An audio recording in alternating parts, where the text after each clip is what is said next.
Olá, boa noite. Sinfonia de oração inspirada pelo Espírito Santo. Palavras do Papa Francisco que aconselhou fiéis à meditação dos Salmos. Projeto que equipara aborto ao crime de homicídio será votado na Câmara no segundo semestre.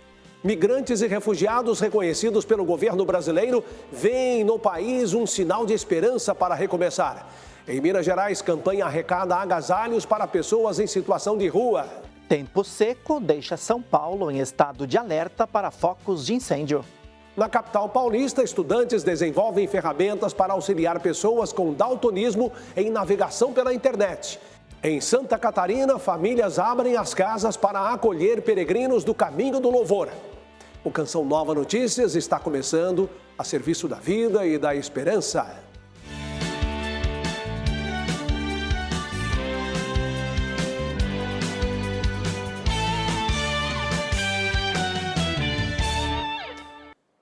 O Papa Francisco seguiu com o ciclo de reflexões sobre o Espírito Santo na catequese desta quarta-feira e aconselhou os fiéis à meditação dos Salmos, especialmente neste ano de oração que prepara a Igreja para celebrar o jubileu.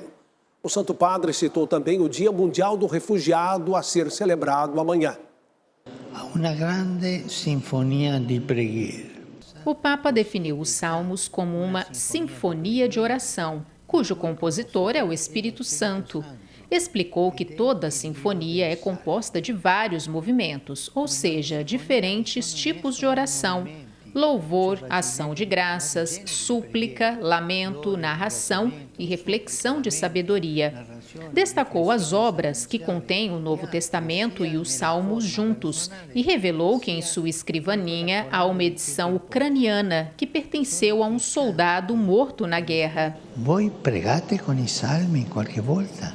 Eu me pergunto, vocês rezam com os salmos algumas vezes? Por exemplo, quando estão um pouco tristes por terem pecado, rezam o Salmo 50? Existem muitos que nos ajudam a ir em frente. Criem o hábito de rezar com os salmos. Eu lhes garanto que no final ficarão felizes. Eu vi assicuro saresti felici alla fine. Para Francisco é necessário fazer dos salmos a nossa oração. Ele recomendou o hábito de repetir e rezar durante o dia com algum versículo que tenha nos tocado. Ressaltou que os salmos enriquecem a nossa forma de rezar, já que nos ajudam a ter uma oração menos centrada em nós mesmos. Domani ricorre la giornata mondiale del rifugiato. Após a reflexão, o Papa citou a celebração do Dia Mundial do Refugiado.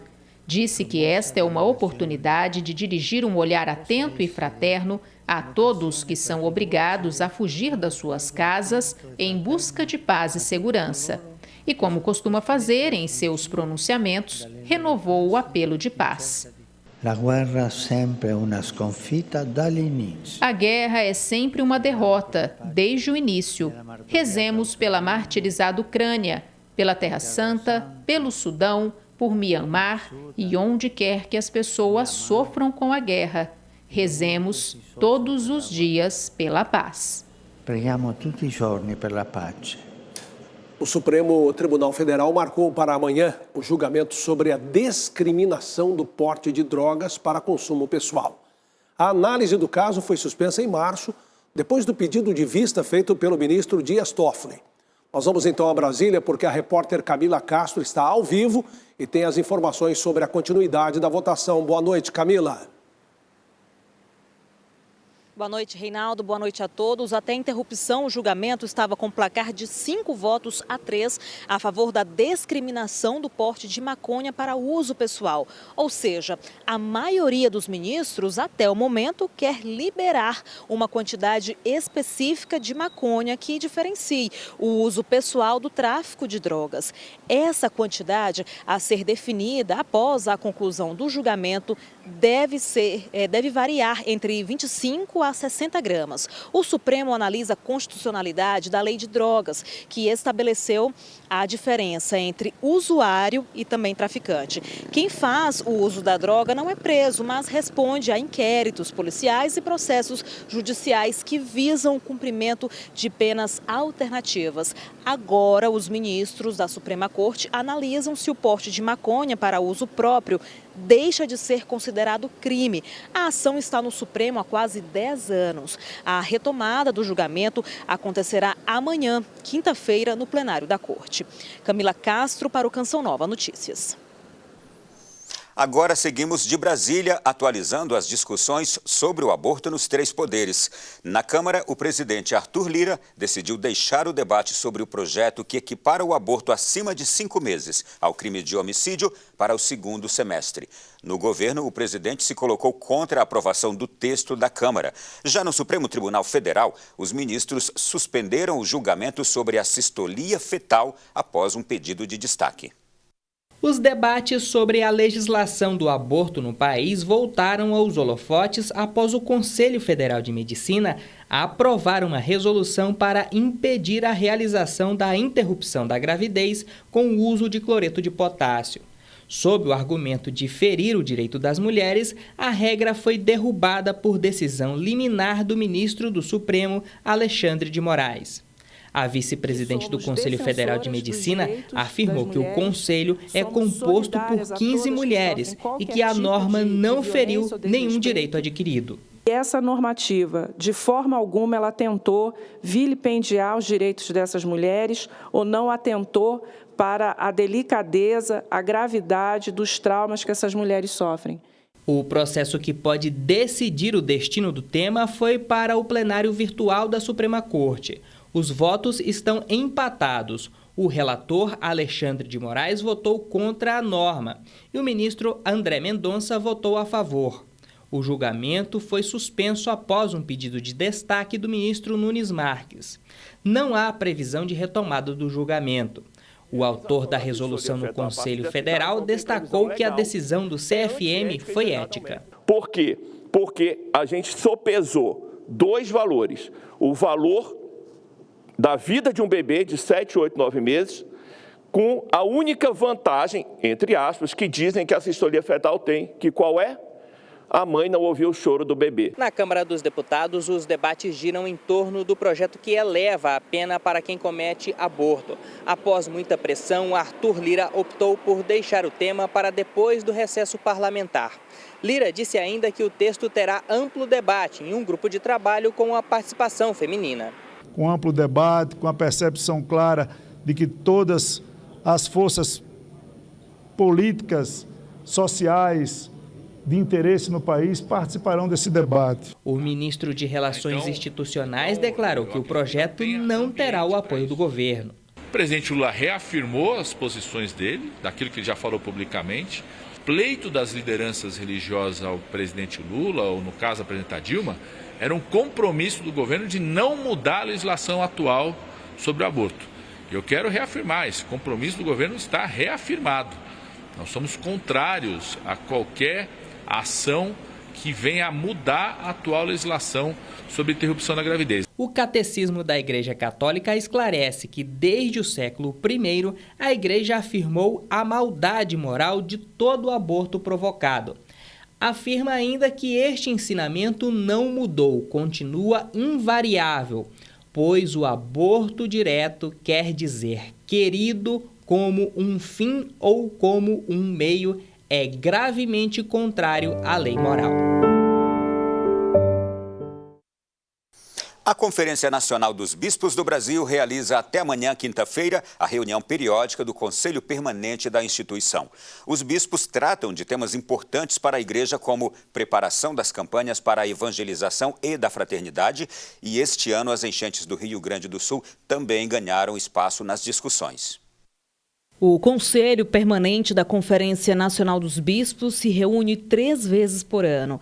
Participam membros da presidência, presidentes das comissões episcopais e bispos eleitos para representar cada conselho episcopal regional.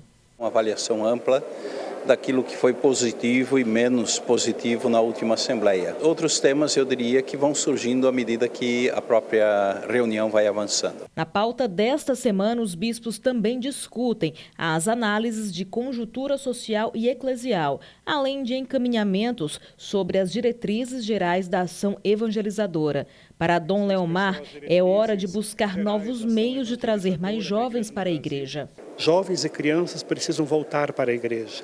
Eu digo voltar ou serem iniciados na fé, valorizar mais a comunidade, porque muitas pessoas estão talvez fazendo uma experiência de fé um pouco mais individual e a fé cristã sempre é comunitária. O Conselho Permanente também tratou sobre a situação do estado gaúcho atingido pelas fortes chuvas. Uma das iniciativas da igreja no Brasil diante dessa realidade é a campanha É Tempo de Cuidar do Rio Grande do Sul, que tem mobilizado diversos grupos que prestam apoio espiritual e levam esperança para os moradores da região.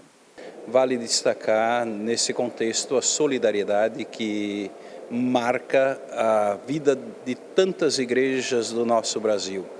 Realmente o que nós podemos dizer nesse tempo de tragédia é gratidão e reconhecimento. Nós ficamos por aqui com as notícias de Brasília. Amanhã voltamos com muito mais. Até lá. Amar com atitudes e obras e não somente com palavras. É uma ordem presente nas Sagradas Escrituras e escolhida pelo Papa Francisco na primeira edição do Dia Mundial dos Pobres. Mandato que se mantém atual, especialmente com a chegada do frio. Há poucos dias do início do inverno, as noites e as manhãs têm sido mais frias na capital mineira. Esfriou bastante. Das 3 da manhã até às 6 da manhã tá gelado. Sou muito friento, né? Então a gente acaba agasalhando muito. Nas lojas, as roupas de inverno estão em destaque para quem desejar comprar. Usar casacos guardados ou comprar novos itens. Essas opções são mais distantes para as pessoas que vivem em situação de rua. Por isso, a solidariedade é essencial para se aquecer nesta época do ano. Os últimos dias têm sido ainda mais desafiadores para Lucas, que encontrou na acolhida solidária Dom Luciano Mendes, da Arquidiocese de Belo Horizonte, o suporte para lidar com a queda das temperaturas. Passei um frio essa noite, ganhei uma jaqueta de frio nova, ganhei uma calça de moletom e uma coberta. Para continuar fazendo este trabalho, a Arquidiocese iniciou uma campanha. O item que nós mais precisamos neste momento são cobertores, pois sabemos bem que, além de ser uma população de trânsito, elas também não têm onde guardar os seus cobertores. Agasalhos, especialmente masculinos, em bom estado de conservação, também são bem-vindos. Atualmente, cerca de 14 mil pessoas estão em situação de rua em Belo Horizonte. Os dados são do Observatório Brasileiro de Políticas Públicas com a população em situação de rua. Paulo faz parte desta estatística. A solidariedade é auxílio para diminuir os desafios da rua. Trabalho com reciclagem, então a gente suja muito.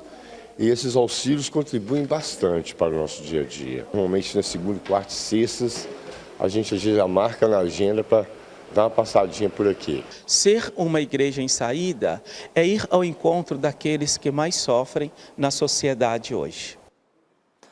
A gente fala agora sobre ter uma horta em casa, que é a oportunidade de desfrutar alguns benefícios. Além da economia, a alimentação é mais saudável, ajuda a melhorar a saúde e traz bem-estar geral.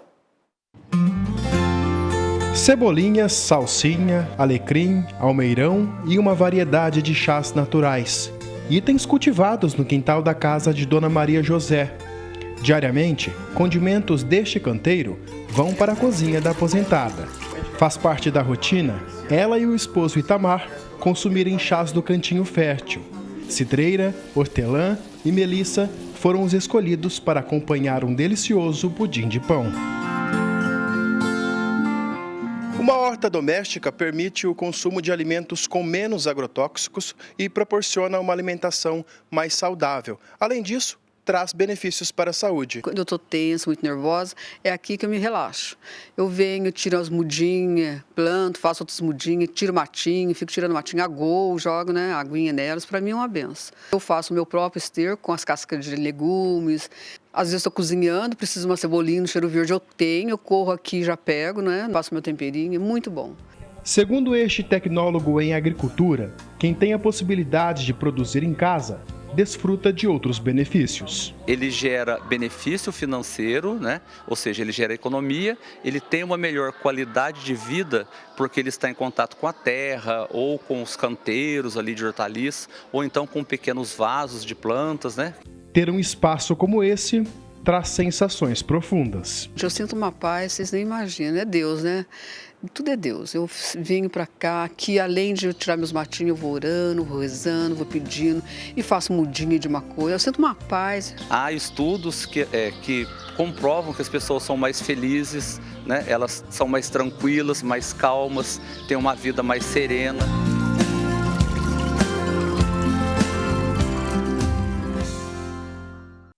Aqui em São Paulo, a mobilidade humana é assunto em destaque. O Brasil é um dos países mais procurados por migrantes e refugiados. No ano passado, 77 mil pessoas foram reconhecidas como refugiadas pelo governo brasileiro. Gente que foge da fome, de guerras e perseguições e que vê no Brasil um sinal de esperança para recomeçar. De acordo com a Agência da ONU para Refugiados, em 10 anos, o número de pessoas forçadas a mudar de país mais que dobrou.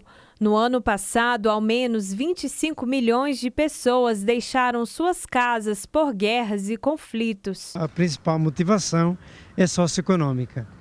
Falta de condições de perspectiva no país de origem, falta de emprego, falta de investimento, países muito pobres como Eritreia, Etiópia, Bangladesh. De acordo com os dados da Acnur Brasil, mais de 110 milhões de refugiados e pessoas deslocadas dentro do próprio país foram identificados em 2023, sendo que 40% deste total são crianças. Desde 1930, a Missão Paz é uma instituição escalabriniana atualmente no Brasil e oferece amparo e acolhida para os migrantes e refugiados na cidade de São Paulo. Eu coordeno a área de português, a gente tem curso de português básico para migrantes e refugiados que chegam. Na catequese de hoje, o Papa Francisco afirmou que o Dia Mundial dos Refugiados é oportunidade para o olhar atento e fraterno a quem é obrigado a fugir de casa em busca de paz e segurança. A missionária da congregação escalabriniana partilha sobre este apoio. Trago aqui os 4 verbos do Papa Francisco que muito nos têm ajudado na missão: acolher, proteger, promover e integrar essas pessoas. É uma responsabilidade nossa como igreja, como missionárias escalabrinianas, mas é uma responsabilidade também do Estado.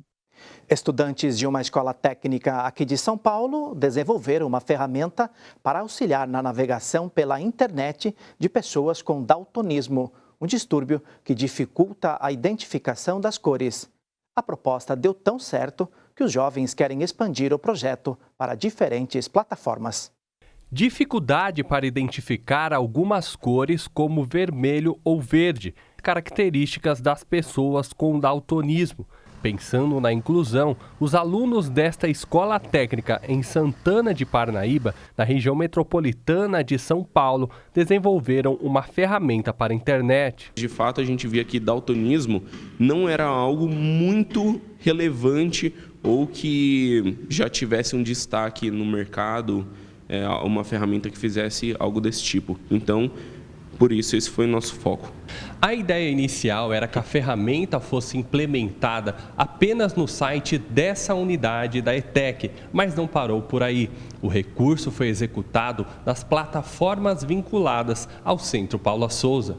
Foi bastante satisfatório, né, acompanhar esse processo, já que tratam-se de jovens, né, que estão iniciando a sua vida profissional. Deixa a gente bastante orgulhoso poder ver que eles tiveram ideias pensando em agregar valor para a sociedade de uma forma geral. O acesso pode ser feito na parte inferior esquerda do site do Centro Paula Souza.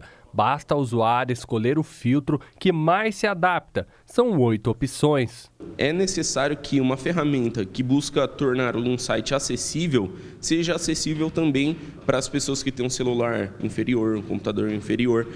E essa era uma preocupação. E da forma que a gente construiu a ferramenta, você não precisa instalar nada adicional no computador. Ela já vem por padrão no site e não pesa o site, não torna a navegação lenta nem nada do tipo. Os jovens já se formaram, mas o legado que deixaram com o desenvolvimento do projeto permaneceu. Nós conseguimos contribuir não só com a formação deles, né, com a educação deles, mas também com a sociedade num todo, aí deixando uma sementinha plantada e chamando atenção também para que o desenvolvimento, né, os demais sites possam agregar itens de acessibilidade.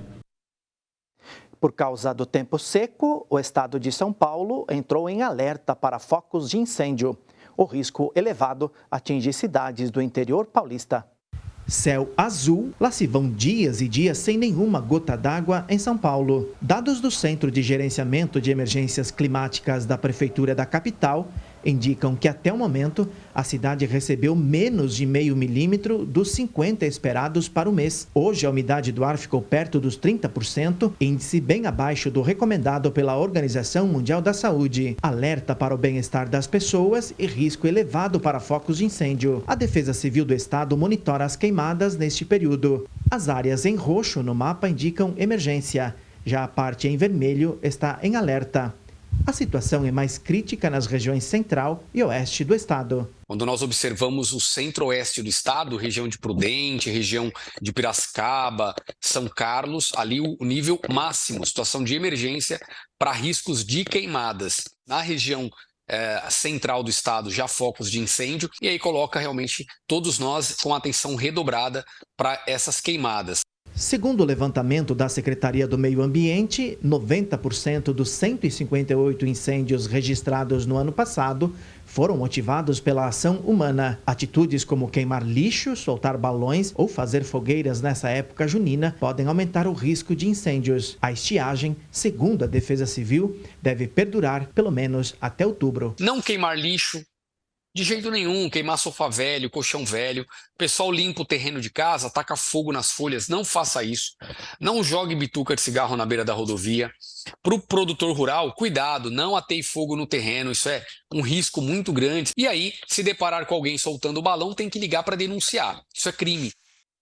Amanhã voltaremos com novas informações aqui da capital paulista. No primeiro dia do inverno, que começa às 5h51 da tarde de amanhã, um sistema de alta pressão atmosférica ainda influencia o Brasil, deixando o ar seco e impossibilitando o deslocamento das frentes frias pelo país. No Rio Grande do Sul, a temperatura cai em razão do ar polar, que passa a atuar sobre o estado. A mínima chega aos 17 graus na capital gaúcha. A região de Florianópolis terá pancadas isoladas, assim como o oeste do Paraná. Há possibilidade de chuva também no litoral baiano e nas áreas litorâneas da costa leste e norte da região. São Paulo e Rio de Janeiro continuam com sol. Já nos estados de Minas Gerais e o Espírito Santo, o dia pode ser chuvoso, assim como mostra nessa área aqui azul do mapa. A quinta-feira será de tempo firme no Tocantins, Pará, Amazonas e em Rondônia. Em função da zona de convergência intertropical, a chuva atinge o litoral do Amapá. No centro-oeste, sol entre nuvens no Mato Grosso e no Mato Grosso do Sul. Goiás e Distrito Federal seguem sem chuva e com ar seco. As máximas ficam em 37 graus em Cuiabá, 33 no Rio de Janeiro e 27 em Salvador. Divulgado hoje pela Prelazia do Marajó um pedido de oração pela recuperação da saúde do bispo emérito Dom José Luiz Ascona. Ele tem 84 anos e foi hospitalizado no último domingo por causa de um distúrbio metabólico do sódio. Segundo o boletim médico de hoje, ele realizou exames para investigar uma lesão no pâncreas. Dom José Luiz Ascona é espanhol da Ordem dos Agostinianos Recoletos. Foi bispo da Prelazia do Marajó de 1987 a 2016 e, após renúncia, continua vivendo na ilha. No meio do tumulto e do cansaço da vida cotidiana, o Sagrado Coração de Jesus brilha como farol de esperança e amor eterno. As religiosas do Sagrado Coração, instituto fundado pela beata italiana Clélia Merloni, vivem o carisma desta ação devocional em diversos países. Na capital italiana está o Instituto das Apóstolas do Sagrado Coração de Jesus, complexo onde há uma escola e a única igreja dedicada a Santa Margarida Maria Alacoque. Ambos estão sob os cuidados das religiosas do Instituto, cuja fundadora recebeu uma graça do Sagrado Coração de Jesus. O que a madre mais pediu para o Coração de Jesus foi a conversão do pai, e ela conseguiu alcançar essa graça da conversão do pai. O Instituto teve início após um sonho que Clélia Meloni, hoje beata, teve com o Coração de Jesus. Neste sonho, a freira viu o Coração de Jesus que dizia: "Vem e eu te espero", e assim fundou o Instituto em Viareggio, na província de Lucca, na Itália. Hoje a obra está presente em 15 nações, entre elas Brasil e Portugal, com quase 800 freiras. Para nós é o maior canal de evangelização e educação. Embora nós trabalhamos também com a presença nos hospitais, com pastoral de saúde, nós temos um leque muito aberto. O nosso carisma é o carisma de levar o amor do coração de Jesus e a sua ternura em qualquer situação da vida humana. E fui lendo as palavras da fundadora e vendo quanto ela falava do amor do coração de Jesus por nós. Fui crescendo nisso, né, nesse amor ao coração de Jesus. A devoção ao Sagrado Coração de Jesus, vivida pela beata Clélia e transmitida às religiosas de seu instituto, pode ser experimentada por todos. A espiritualidade do Coração de Jesus, ela faz parte da espiritualidade cristã, da fé cristã. Então, né, como que a igreja convida para esse momento? É a adoração eucarística, principalmente participando das celebrações eucarísticas, praticando as 9 sextas-feiras também, a confissão, todo o caminho de todo cristão, né? Com os papas Pio XI, Pio XII, a dar um reforço muito forte a esta devoção e pedindo que na 8ª da festa do Corpo de Deus se começasse a celebrar as primeiras sextas-feiras em honra e em desagravo dos sofrimentos do Sagrado Coração de Jesus.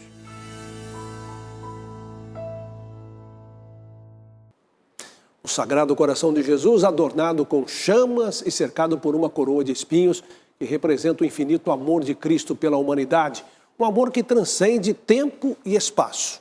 Aqui na Canção Nova, participamos, meditamos e vivenciamos a espiritualidade do Sagrado Coração, especialmente neste mês de junho. Na campanha do projeto Dai-me Almas, estamos com 59% de nossa meta para este mês. Vá lá, acesse o site clube.cançãonova.com, faça sua doação ou doe pelo Pix com a chave pix.doação@cançãonova.com.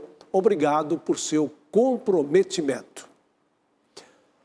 A fé que transforma a vida move corações para vivenciar a espiritualidade cristã. Como é a vida da população das cidades ao longo do caminho do louvor em Santa Catarina? É o que nós vamos ver na segunda reportagem da série Peregrinos. Os moradores abrem suas casas para acolher os caminhantes que guardam as sementes da fé.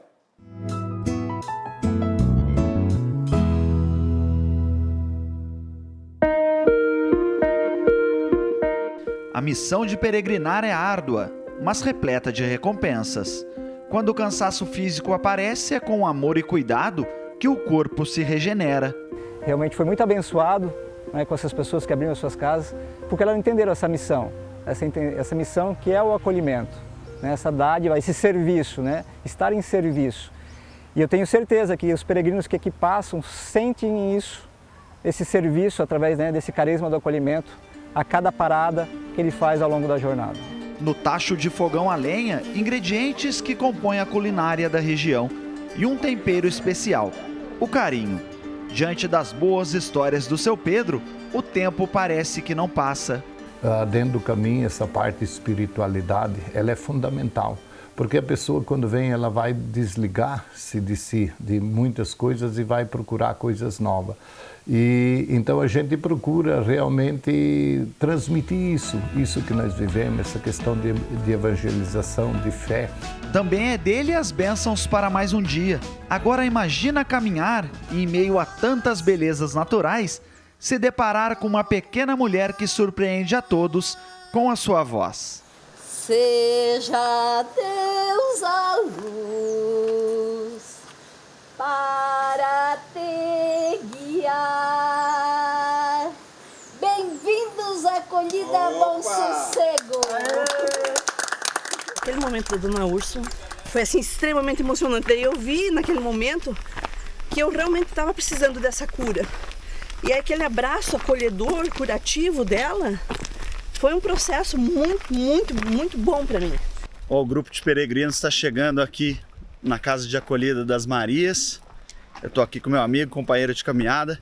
Qual que é o sentimento de concluir mais esse processo? É um sentimento de gratidão, sabe, Alan? Porque você anda, você vê as dificuldades, você olha para frente e vê aquele morro imenso. Aquele com dificuldade você pensa, ele vai desistir, mas não desiste, cara. E se é dando que se recebe, Gério foi amparo, entendeu os sinais de Deus durante o caminho e recebeu em troca algo ainda maior. É verdade, cara. Hoje nós vamos nos hospedar numa casa de madeira onde é que meu primeiro berço foi dentro de uma casa de madeira igual essa, porque também não tinha pintura. Volta o passado, a lembrança aqui de novo. É bom demais, é bom demais. A tarefa de acolher é contagiante. Na casa chamada de Caminho das Flores, a missão não tem sentido sem a palavra de Deus. O caminho do louvor, para mim, hoje, ele está claro de que é um propósito de Deus, sim. E eu acredito que é aqui que Deus quer que a gente evangelize outras pessoas também, que venha falar desse amor, venha falar dos feitos, das bênçãos, daquilo que Deus também já fez na nossa vida. Dali seguimos para a última etapa desta aventura. Na acolhida Ninho do Periquito, o rio que corta a propriedade é cercado de novas espécies de árvores. Peregrinar também é cuidar. Já no local onde a água cristalina representa o equilíbrio entre o homem e Deus, receber o óleo ungido é fortalecer a fé, principal suporte para a peregrinação. É uma novidade, né, para nós que eles estão fazendo ali, caminhando e trazendo essa alegria para dentro da casa da gente. Porque não parece, mas tem daqueles que chegam, que enchem a gente de... fortalece, né, o coração da gente. Em cada acolhida, uma vivência, mas todas com uma missão gerada por Deus: amar ao próximo como a ti mesmo.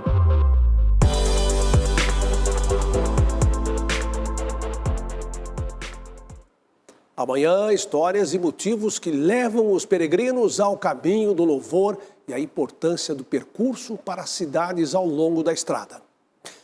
Assista em instantes, às 8 horas, a transmissão da Santa Missa do Clube da Evangelização, direto do Santuário do Pai das Misericórdias. A gente se vê amanhã. Boa noite e paz para você.